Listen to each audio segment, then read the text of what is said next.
have us stand up here for questions? Yeah, we're gonna do questions now.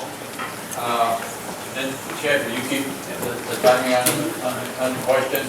2 minutes of response, 10 minutes total question and answer. Leilani, did you want to come up too?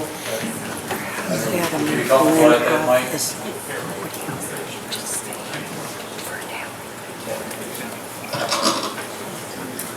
I have to stand up here to be bad back. I was currents and so it's comfortable. Yes.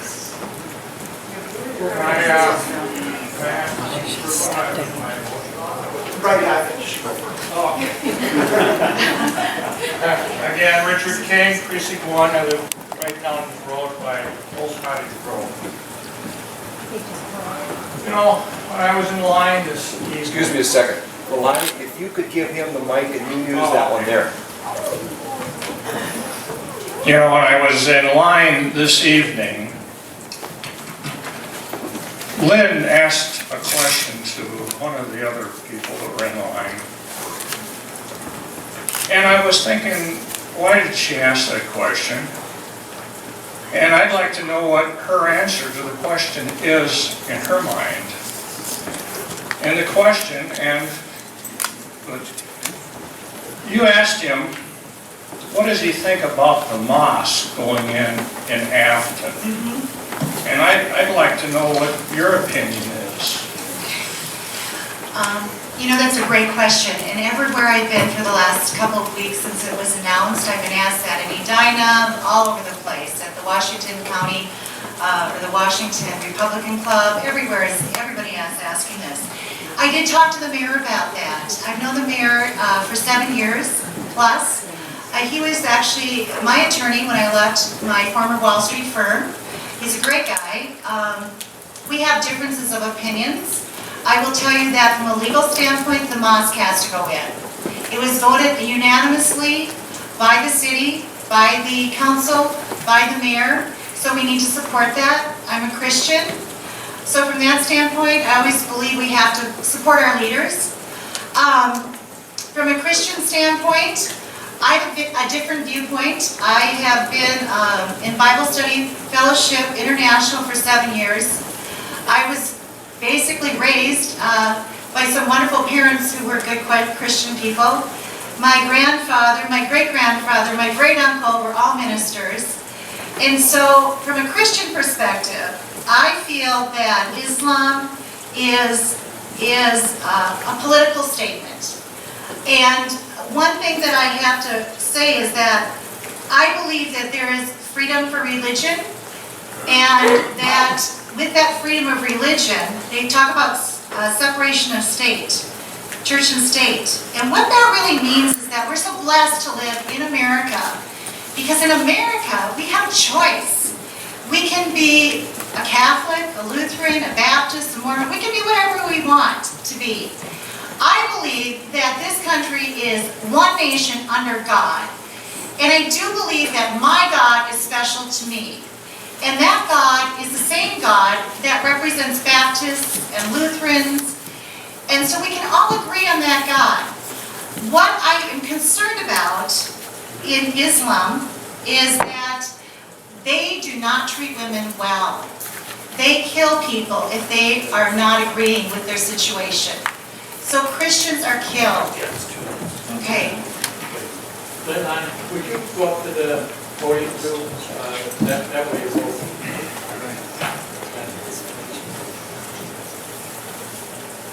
Thank you. We are a Christian nation. That's our founders and our framers knew that. And that's what our Constitution says. I believe that we do have freedom in America and that we can continue to have that. That being said, I do not believe we take away the Christian holidays, the Christian beliefs from our schools, from our government, and that's where I draw the line, is that we need to maintain our Christian foundation.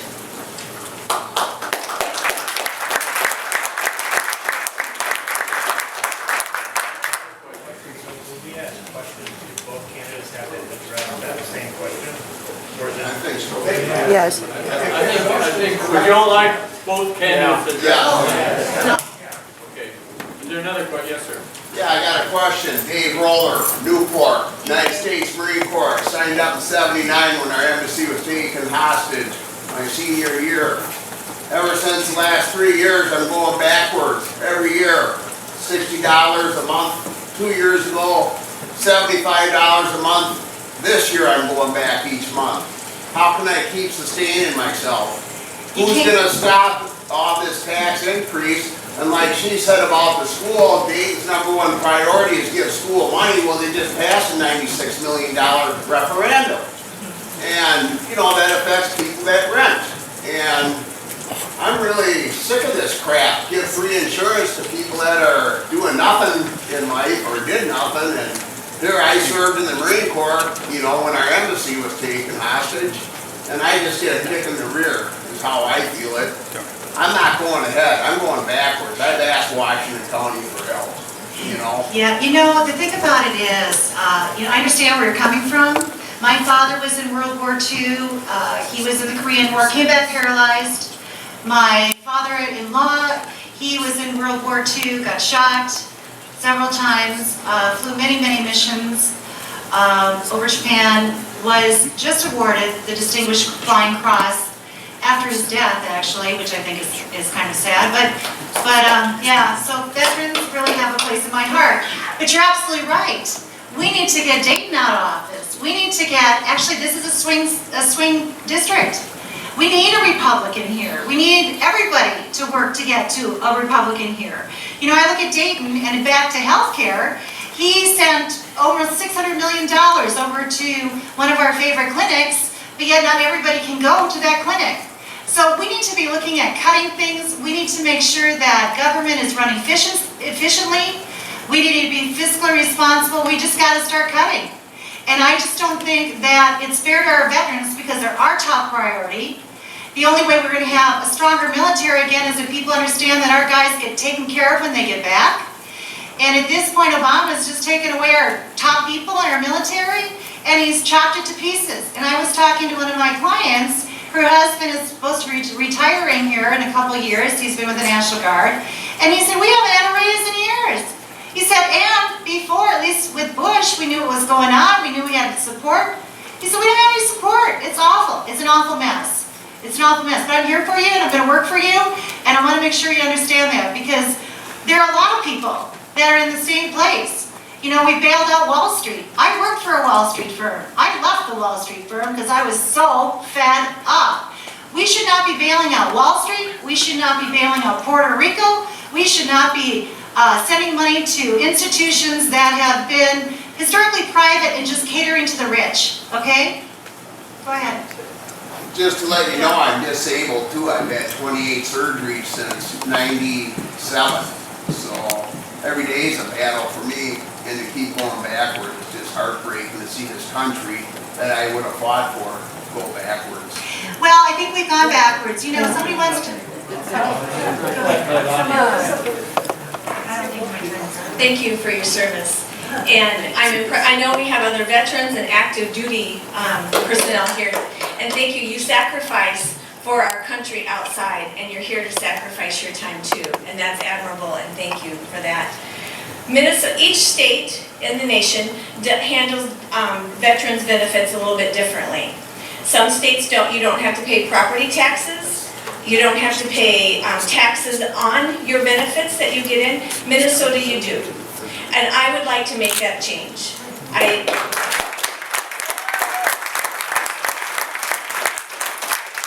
just like to add to that because I think what we need to do...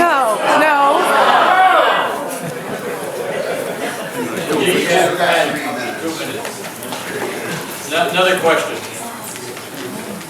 We've only got a couple minutes left. Yeah. Beth Moreland from Cottage Grove, Precinct 6. What's the difference between Article 1, Section 8 and the amendment?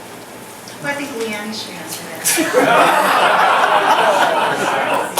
She's a specialist at that. Well, I'm on the spot. I have my Constitution in my purse. I carry it with me. I usually carry my Bible. Did you want to go? You interrupted, so I didn't know that. I don't know off the top of my head. I'm going to stop. Article 1, Section 8. Trying my memory. Oh, yes, thank you. Powers are, tell them what it is. Oh, the enumerated powers.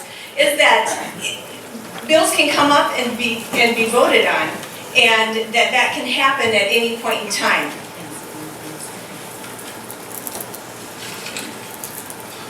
Thank you.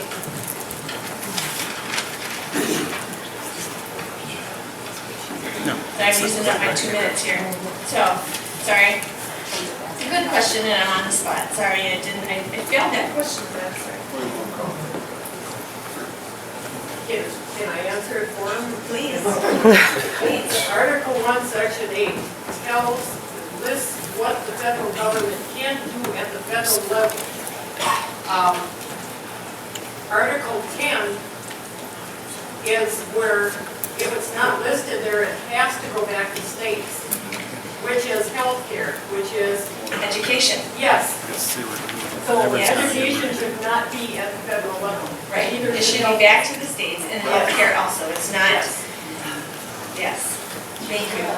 Yeah, folks, technically, we're out of the time that we can ask questions. I'd like to move to extend that. Yes, I said. Right, I was going to Well, I'd like to say, at least answer the question. yes, sir. If it's all right with you, we'll take like 2 more questions and then we'll move ahead. We'll move with that. But I still get to answer the question, right? Point of information, didn't he just make a motion to extend it? So then we would have to second the motion, which I do. And I second the motion. Okay, so I'm going to make a formal motion. Fine, we have a formal motion to extend it for 2 more. Okay, 1 minute responses. Question. I think he has a question. I think he has a question. Okay. Wait, what? He's a delegate. Not a delegate. It doesn't have a- He's not a delegate. He's a delegate. Says who?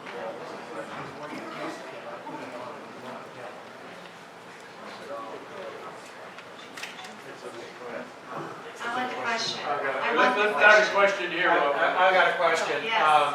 I think most people here would like to see state government smaller. Absolutely. Aside from anything related to health insurance, because that one's kind of a no-brainer, and anything regarding efficiency and making things more efficient, can you both say one thing, one service that the state provides, you would see it no longer provide if you could?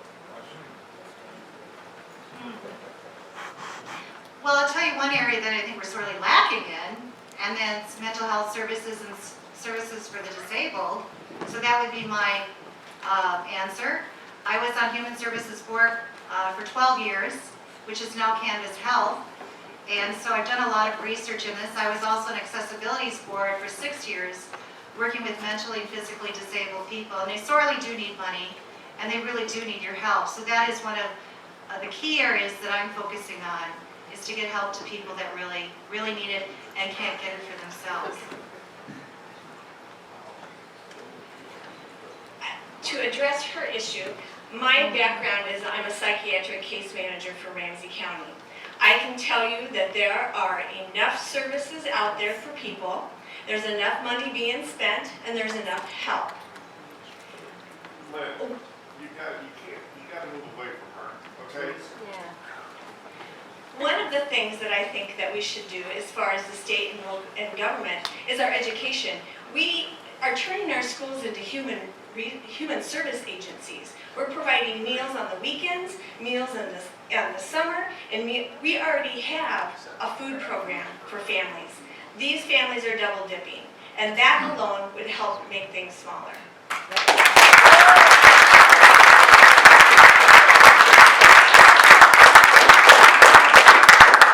Another question. Yes, sir.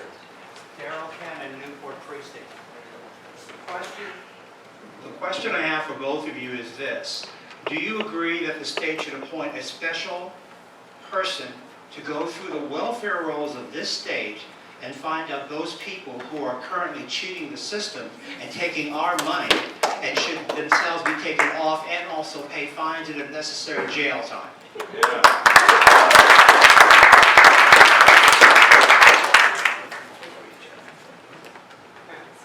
Thank you for your question. Yes, I think we do. However, I want to be careful that we're not hiring another government employee.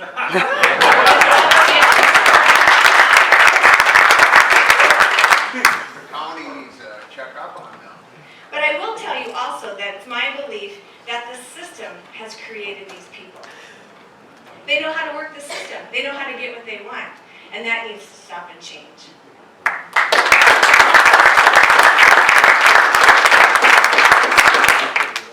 think he's got a question. But Linda, you want to answer that? Well, of course. My answer would be of course. There is absolutely no doubt. The system is all messed up. The system isn't paying close attention to anything. There's a lot of waste and fraud, and the right hand doesn't know what the left hand is doing often. So, of course, absolutely. Thank you, Daryl. I appreciate that. Yeah, folks, the motion was for 2 questions.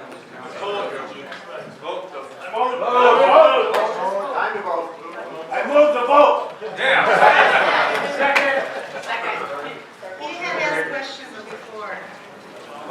Yeah, we had our 2 questions, it's time to vote. Chief Teller, Mike? The people I talked to about being tellers, could you come to the front, please?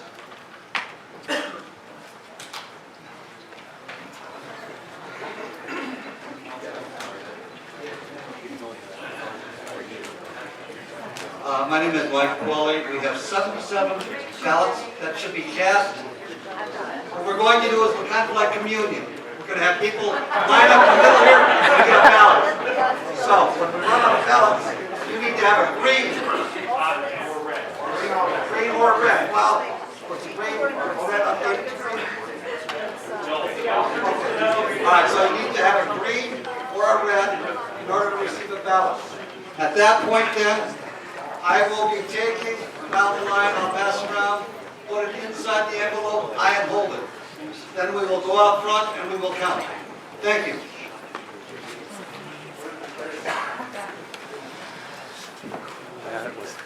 All right, start the communion line. Mostly. Well, I told Alex he's got something to watch tomorrow. What did you tell him? That Oh, was- I've been texting.